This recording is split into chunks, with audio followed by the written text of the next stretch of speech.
All right, guys, you should have just finished your 4.3 notes over protein synthesis. So this is just going to kind of simplify the process into the application portion. So first thing we need to note is we can make proteins, or protein synthesis can happen during any part of interphase.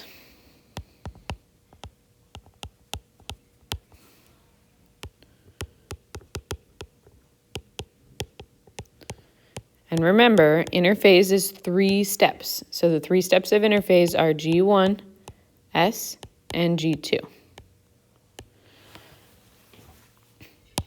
All right. Okay, next. So before we start filling in our bases, let's just quickly review what you did in notes talking about protein synthesis.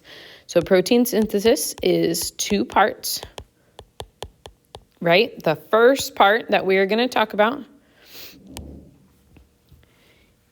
is when DNA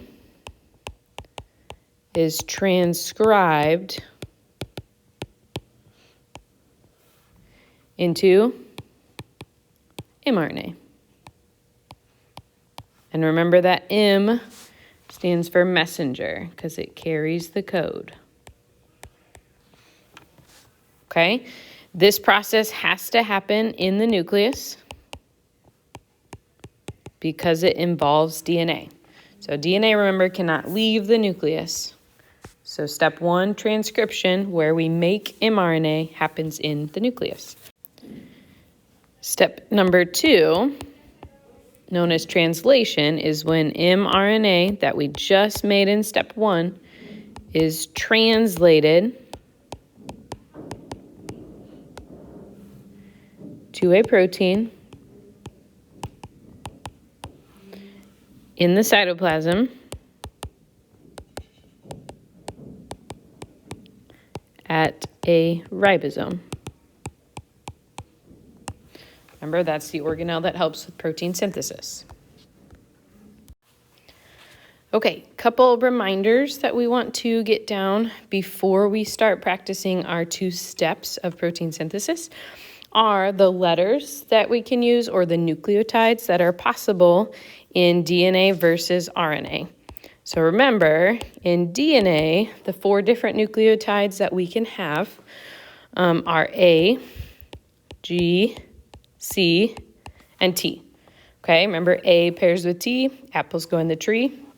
C always pairs with G, cars go in the garage. When we switch to RNA, what we learned from our notes is we can still use A, we can still use G, we can still use C, but anytime we would think we would need a T, we are going to have to use a U. That U stands for uracil.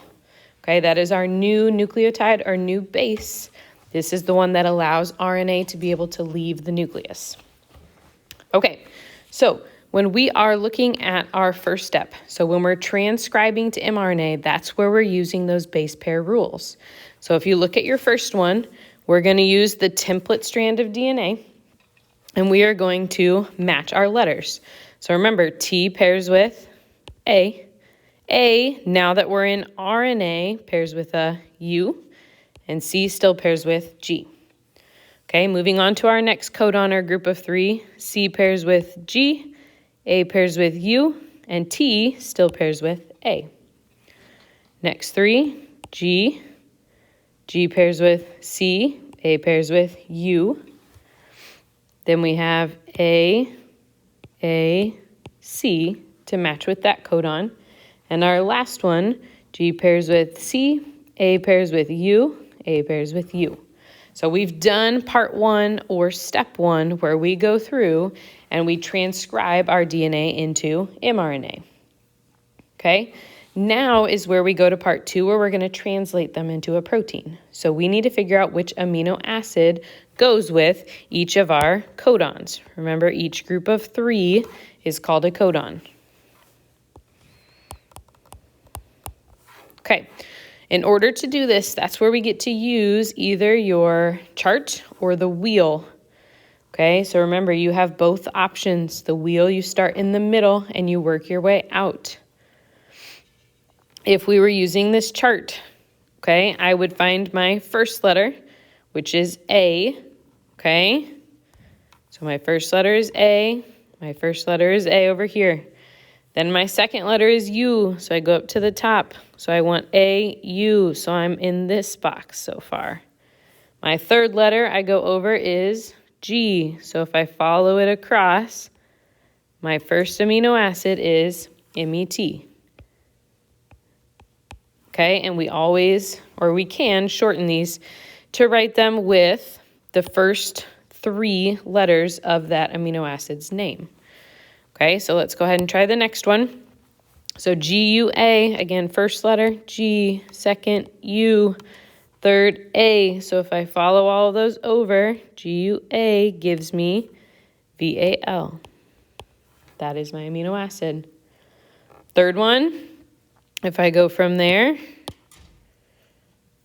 okay, I've got G, C, and then U. So if I follow it, GCU gives me ALA.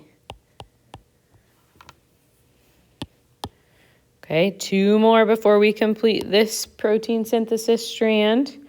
I've got AAC for the next one. So A, and then C. So if I come across, AAC gives me ASN. And then for my very last one in this section, I've got CUU. So CUU. CUU gives me LEU. You could do those same steps, but using your codon wheel, and then you can decide which one you prefer. So if you remember, our first codon was AUG when we were looking on the previous page. So if I want to use the wheel instead of the chart we did on the previous page, I would start in the middle. Okay, my first letter is an A. So of the first 4 letters in the center, here's my letter, A.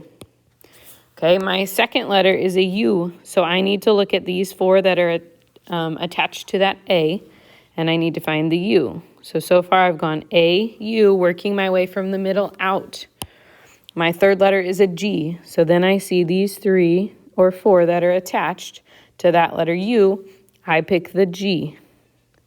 Okay, so I've gone A, U, G.